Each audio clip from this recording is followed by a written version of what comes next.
सकाळ सकाळी पूर्ण पसारा आवरायला घेतला, कारण की पूर्ण लग्न वगैरे झालेलं ना, सामान इकडे तिकडे जाणार. मग पूर्ण बॅग पॅक करून ठेवलं आहे मी. आता परत गरज लागली तर काढावं लागणारच आहे.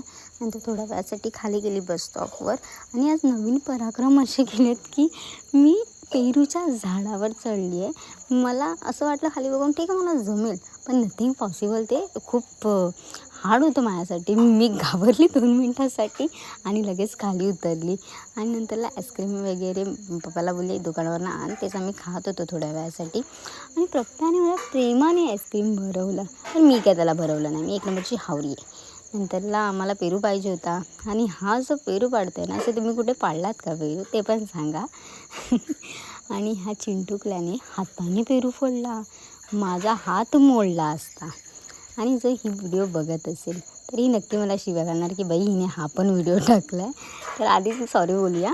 नंतरला घरी आली बाबा, खूप टाईमपास झाला, पाणी वगैरे भरलं आणि पप्पांनी ना आंबे कापून ठेवलेले मस्तपैकी. ते आम्ही सर्वांनी खाल्ले. आणि हा हावरा माहिती आहे तुम्हाला, एक तोच हावरा आहे आमचा. हा चण्याचा पोळा वगैरे केला रात्रीच्या जेवणासाठी. चला फ्रेंड्ससुद्धा भेटू. Bye bye.